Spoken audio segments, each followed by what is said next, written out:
Welcome to our panel, Why Investing in EdTech Evidence Matters. My name is Tate Sullivan, and I'm a senior reporter at EdSurge, a nonprofit newsroom that reports on the future of learning and where I cover K through 12 and early childhood education. Of the many lessons that we have learned over the last few years, one is that technology-enabled learning has arrived and it is here to stay. We are probably not going to put that genie back in the bottle.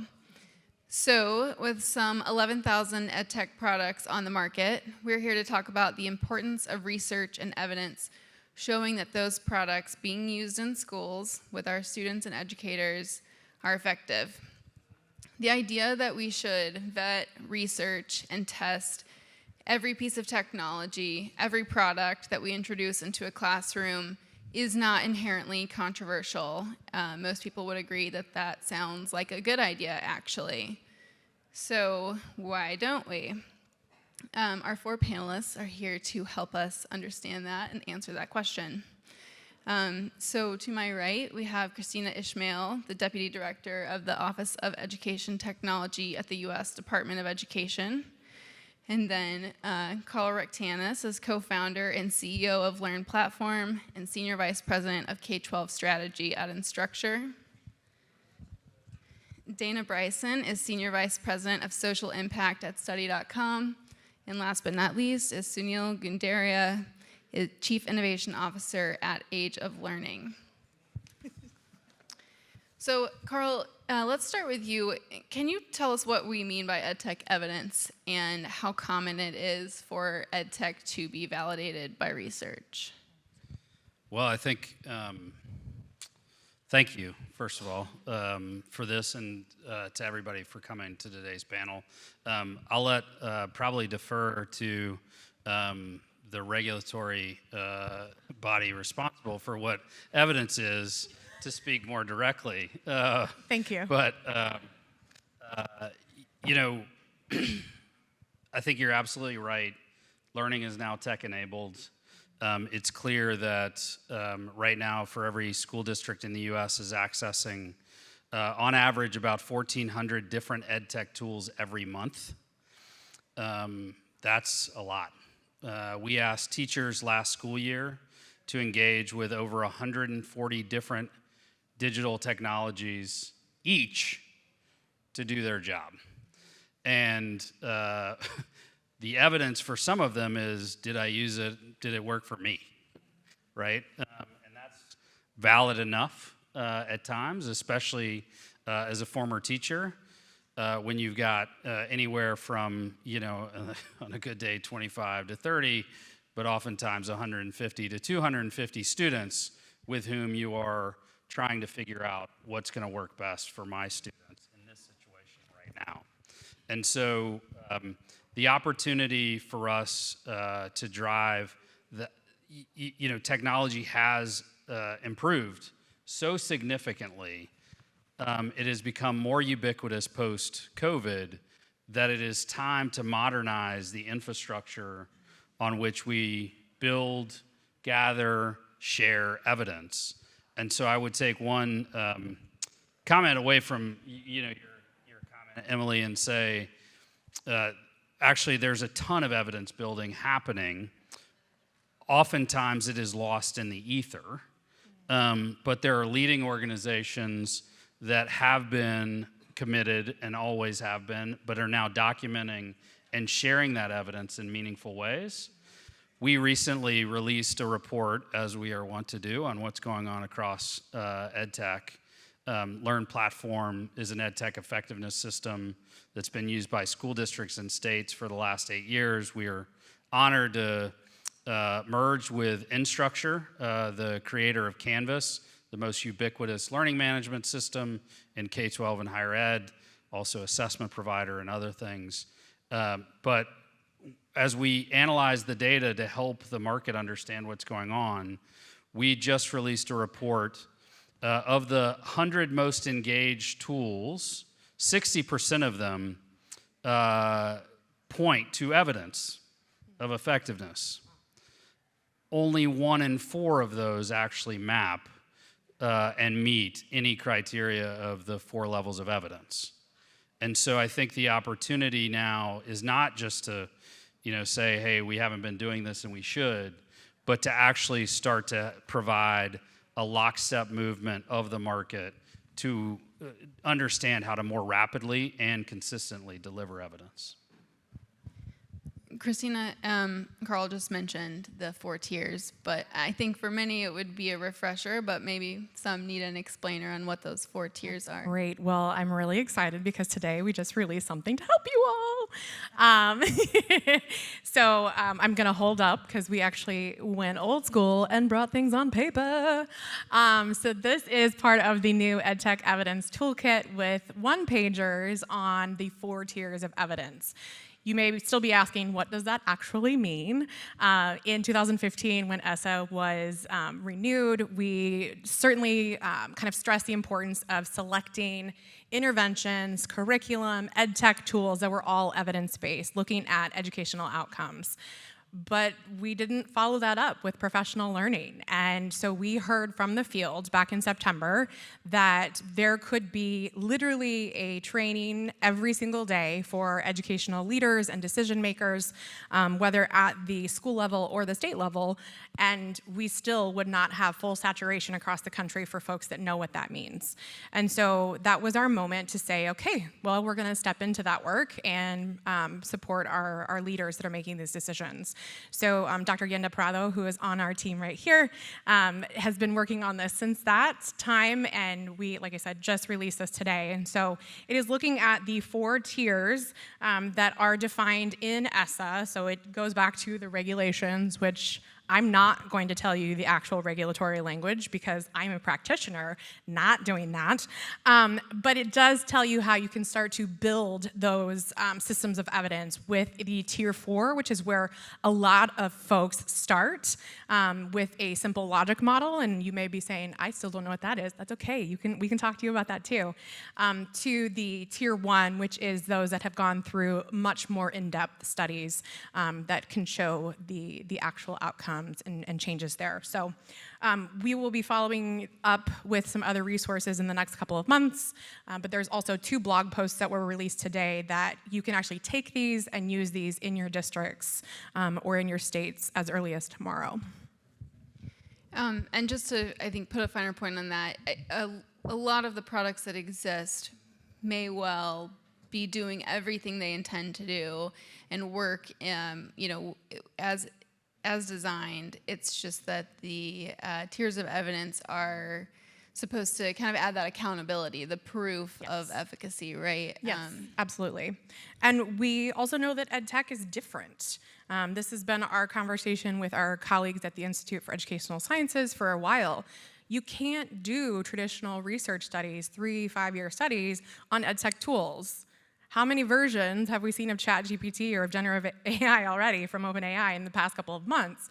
So it's a similar situation where we can't necessarily say, I'm going to start using this. I'm a former early childhood teacher, so I'm going to start using this with my kindergarten students right now, and then that tool will be the exact same in 2 months, because it's not. It's always going to be changing. And so we also want to talk about, that approach with EdTech. Yeah. Let's hear from the EdTech providers about the process of earning that validation. Sunil and Dana, you've both been through this process at your respective companies. What has that been like for each of you? Well, thank you. But quick question, how many are EdTech providers in the audience? I'm trying to get a sense of, okay, and then how many are district interested? Very few. Okay, great. Thank you. That's helpful.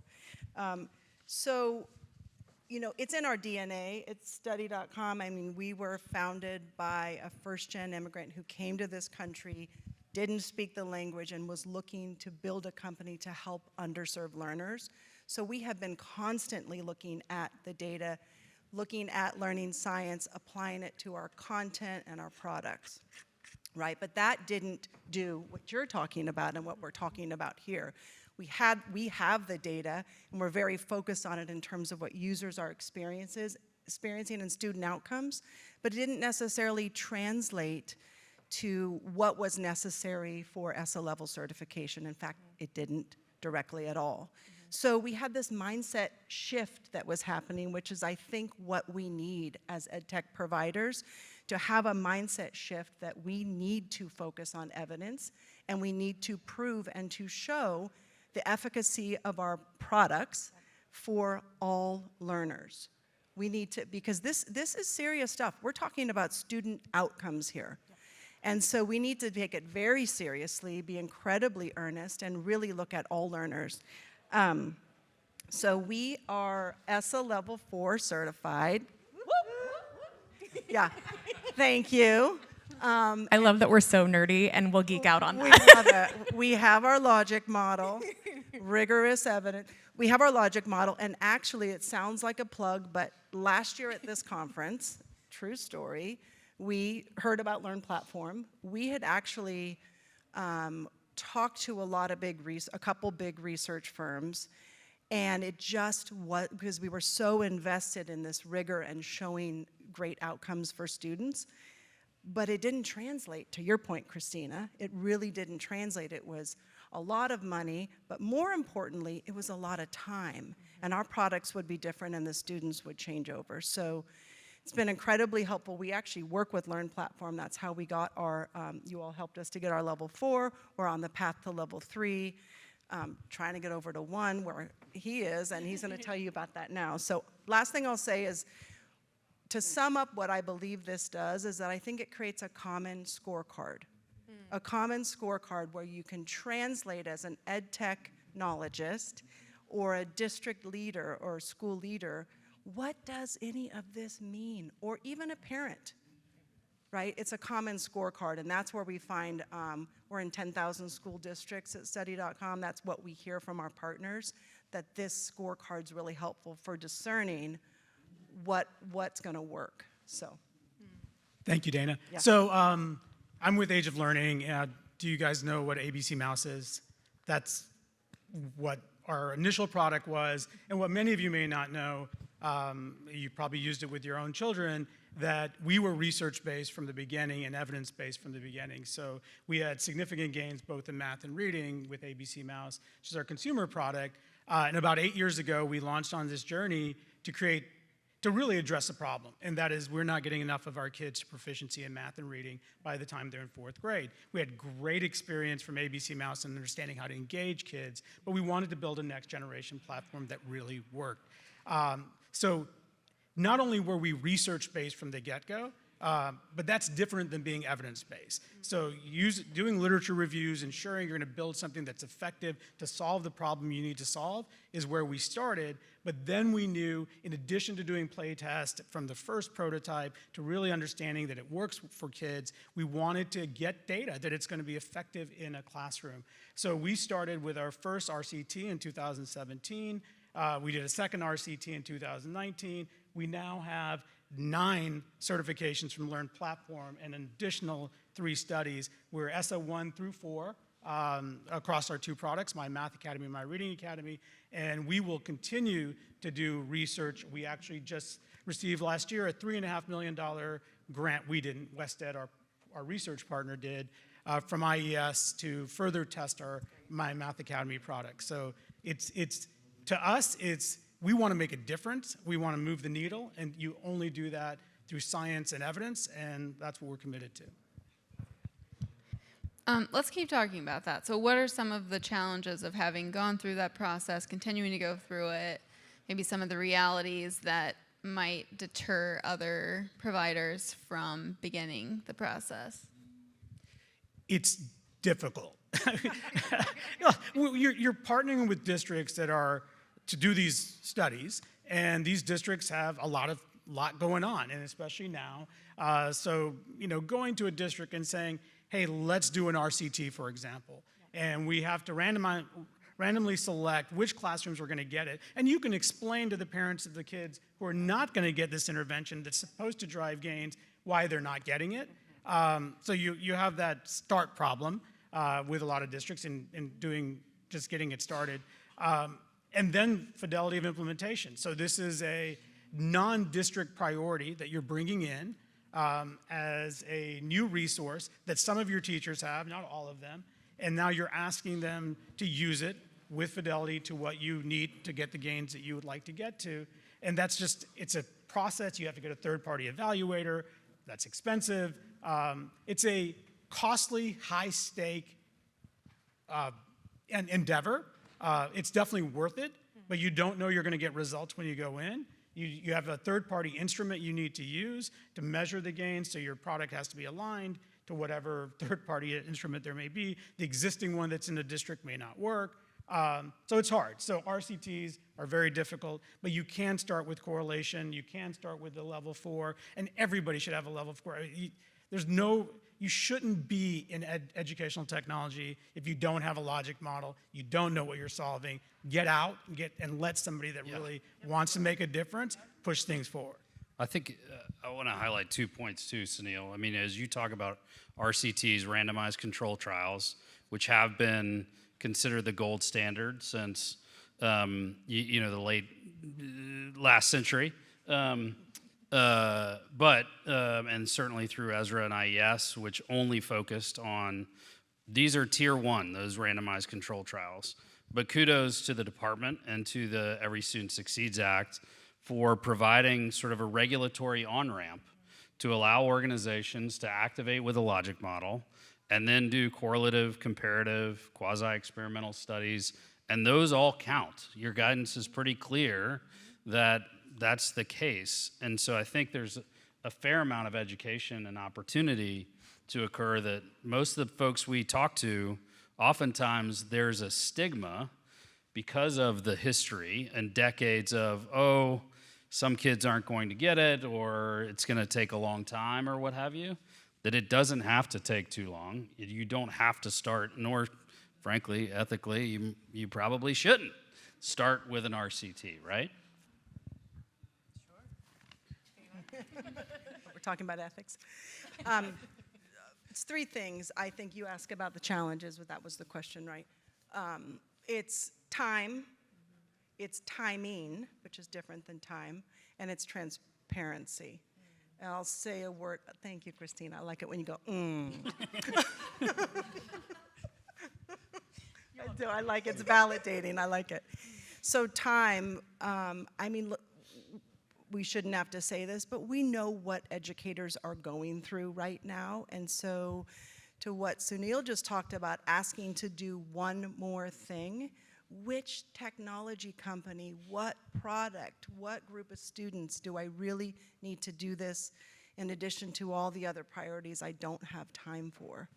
I think timing speaks more to the culture and the ethos of tech versus education systems and districts, school districts. And I speak as someone who worked in the public sector for over a decade and made technology buying decisions. I think the timing is that tech is fast, and we just entered warp speed with AI, which we up here renamed A1 on the panel. It didn't go over well, it was a joke, but right. So I think it's timing where tech is fast necessarily, and school districts are required to be responsive to different things, and that they are slow, and that is good because there is process and there are parents and there are buy-in, and you can't. So that fast versus slow, that timing is an issue.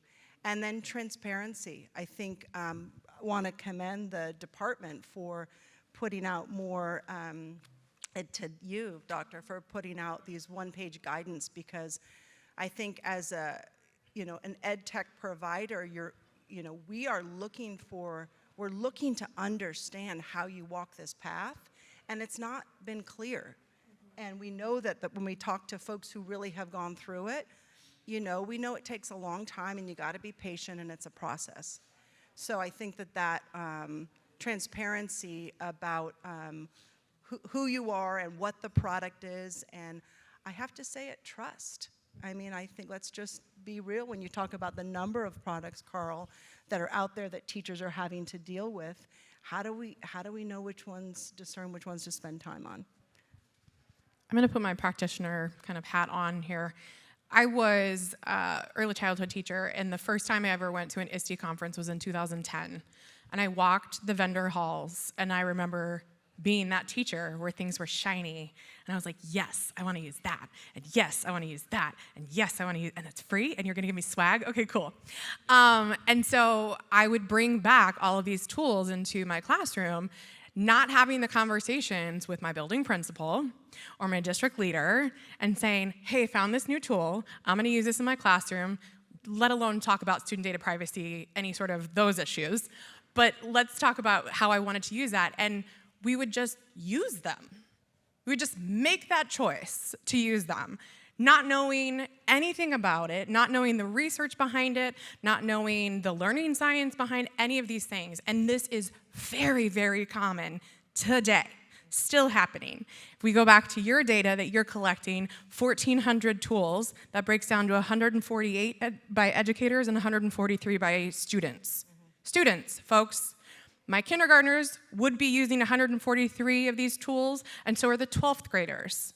Sometimes they're going to be the common tools, whether it's a suite of some sort with word processing, and I'm not going to name names, but it's also like the different kind of interventions that we're using. So imagine if we were applying this evidence-based approach to the tool selection that we're making at that district level that we then implement into the classrooms. We're not going to have 148.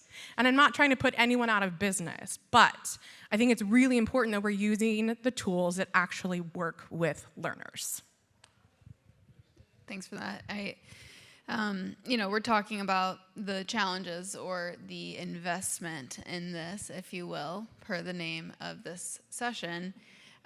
What about the return on investment, the payoff of going through this, doing the hard work, the money, the time? What kind of outcomes do you see as far as the bottom line, but also for your users, the students, the teachers, the districts? It's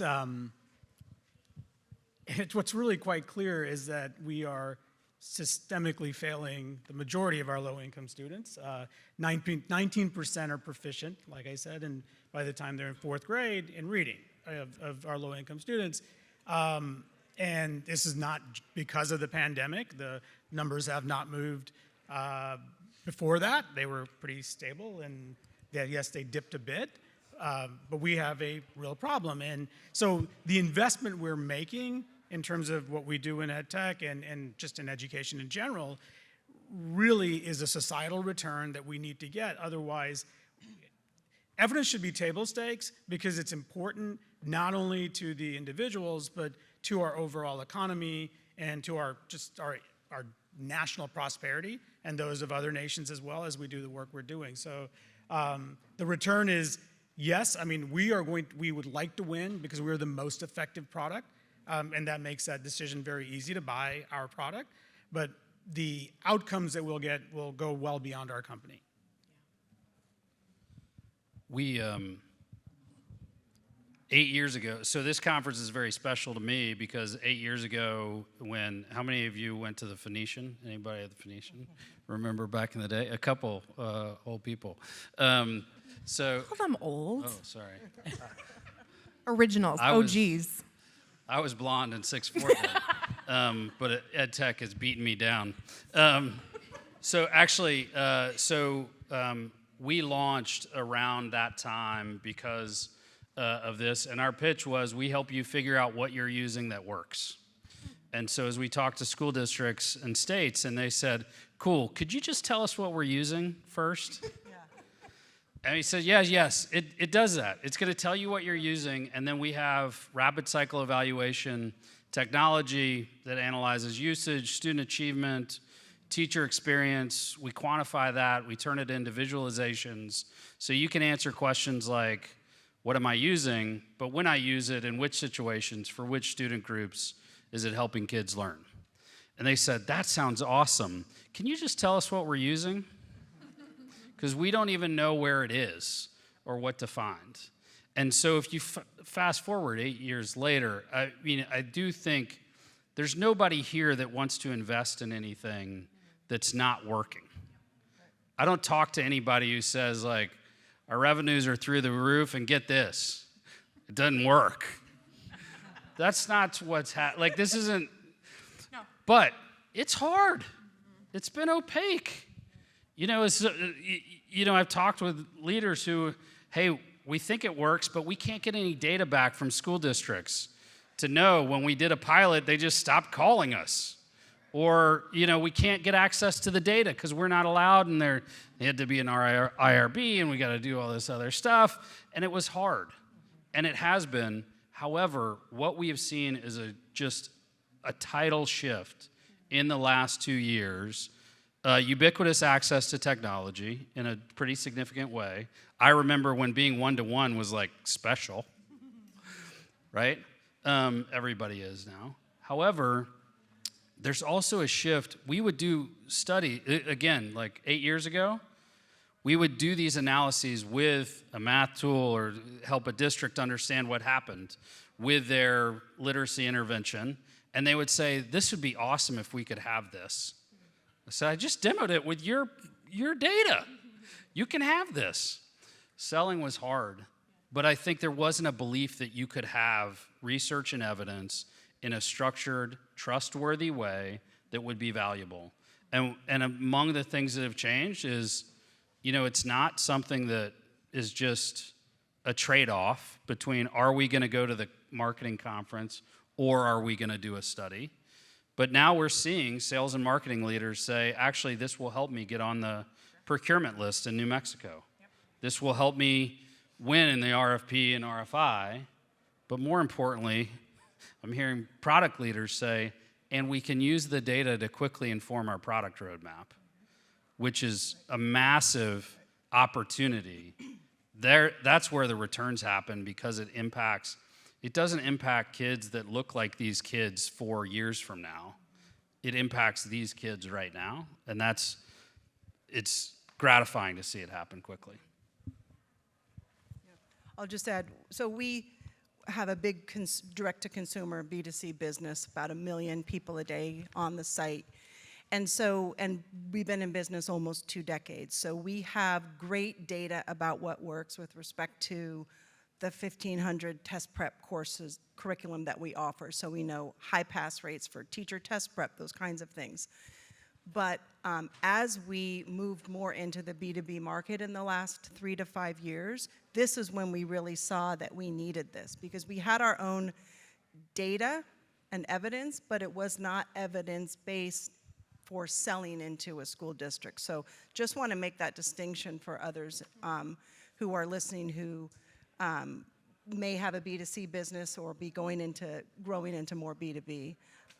But a point that you made that is an unexpected benefit that we have seen is that our team of passionate educators and learning scientists who are working on these products love that we have the logic framework, that we're ESSA 4 going to 3, then 2, then 1. It's an intangible that there's such pride in the team to understand that what we're doing is working and we can show it and we can prove it and we can have that common scorecard. And that was when I talk to the engineers and they're talking to me about level 4 and I'm thinking, really? But yeah, really. So that's been a benefit that is very significant because it's the people in our organization who are doing the work, obviously. It's an interesting point. I mean, our head of sales, Tate, who's sitting here, he came to our company because we had the evidence. It wasn't because we had a big business, and he had a big business where he was previously, but he's like, you guys have the goods. Yeah. You're going to make a difference, and I want to work at a company that does that.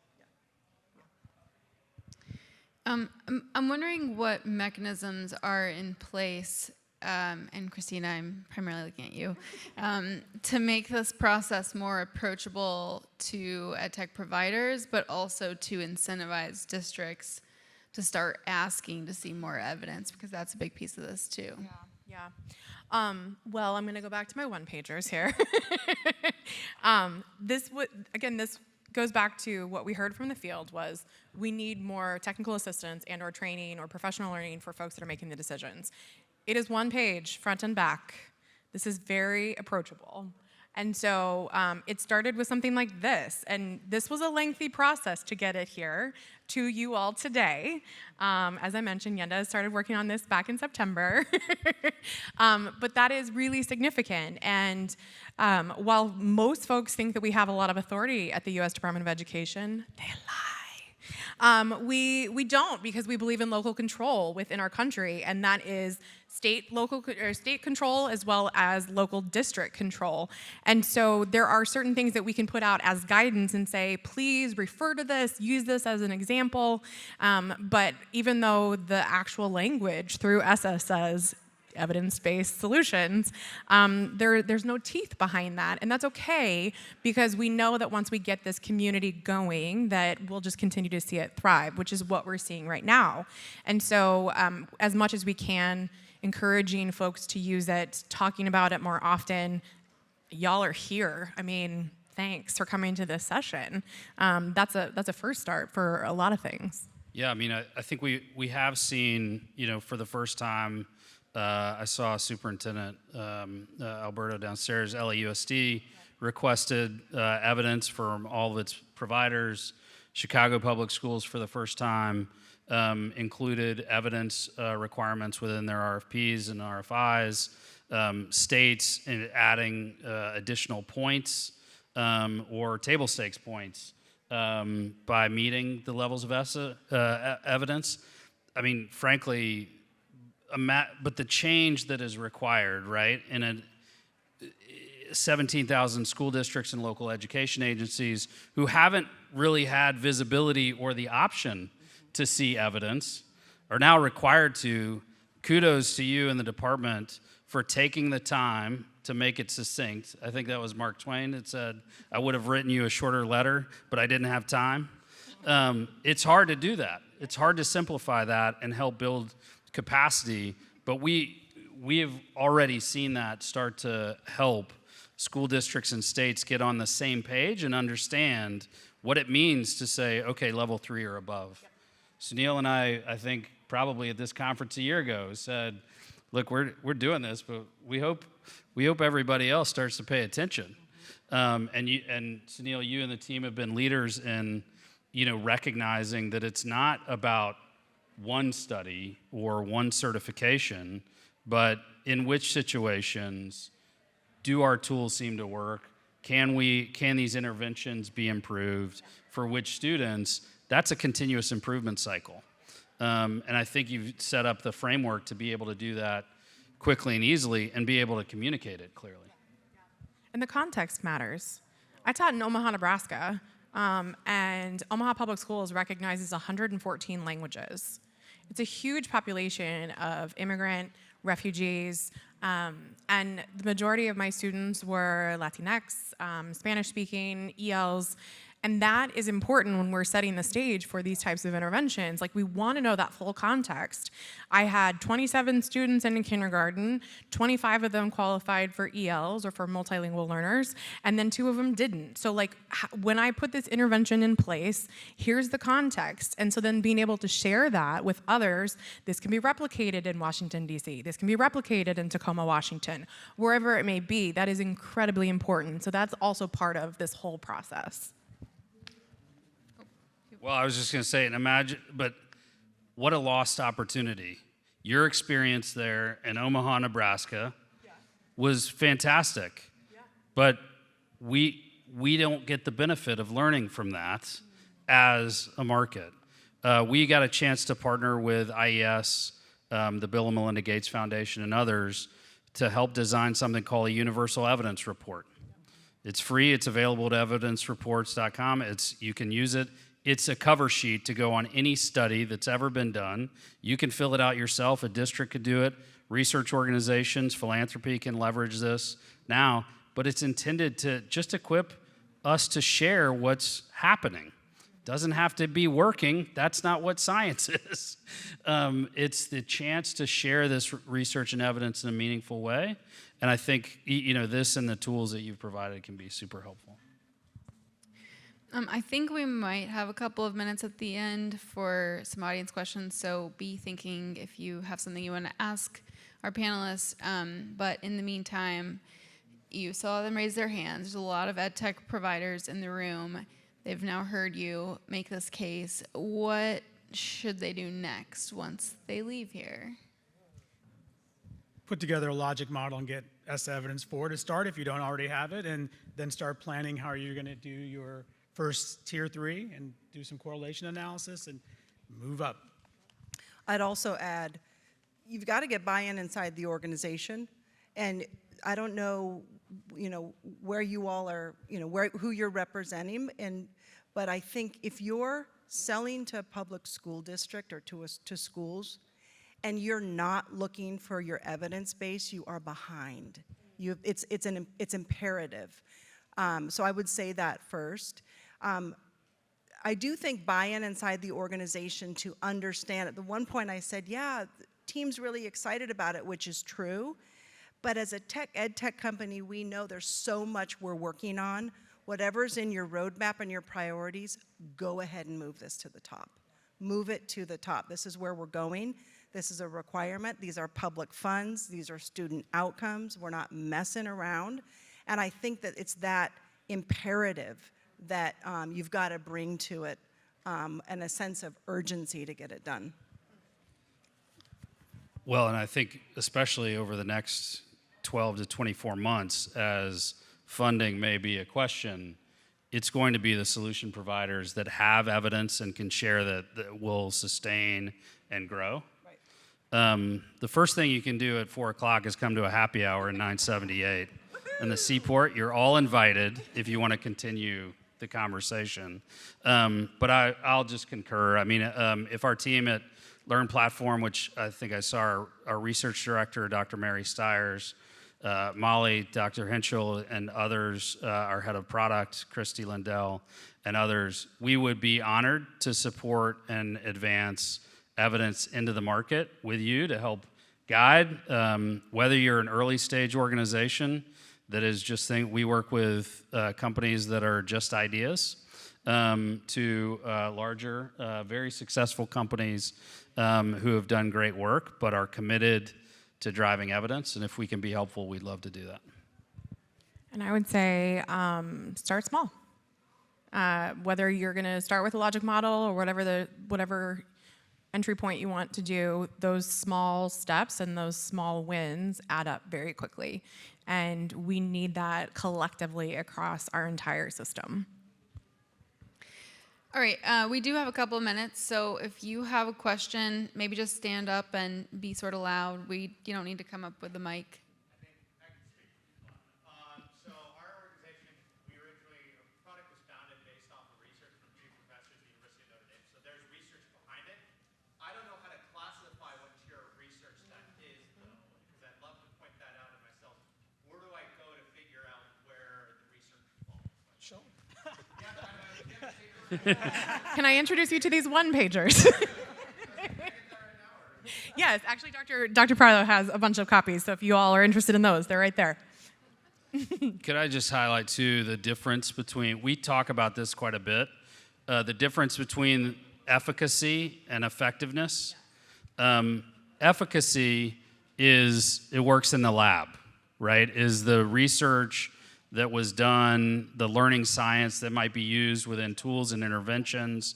Effectiveness does it work in the real world with real little bitty children and all that stuff, right? And so the ESSA levels of evidence are outlined to help understand a bit of effectiveness, what's happening, as well as, does it have a grounding in that type of learning science?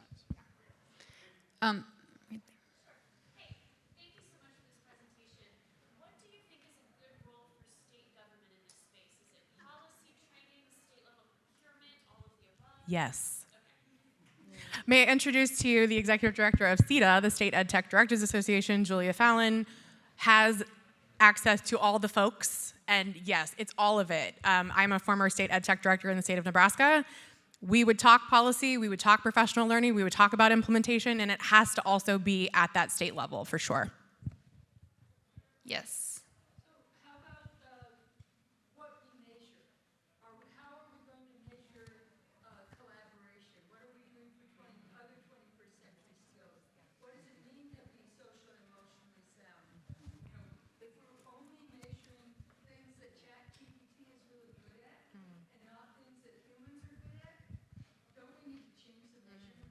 Yeah, and there are, do surveys, figure out other measurement instruments, or you can't use your own. They can be, for sure. Yeah, I think that the nice thing about the framework that the Every Student Succeeds Act outlines is a level of flexibility. There's some hard corners around what constitutes a Tier 4, Tier 3, Tier 2, et cetera. But, we were asked to take a look at social emotional learning frameworks and to recommend one, and we said, well, we found 135. You guys recommend what? Where do you want to start? I think it's critically important to understand both measurement and alignment of that measurement. But I think that we're in the early stages of getting that right, for sure. All right, we are out of time, unfortunately. I'm sure they'd be happy to answer some more questions right after this. But please join me in thanking our panelists.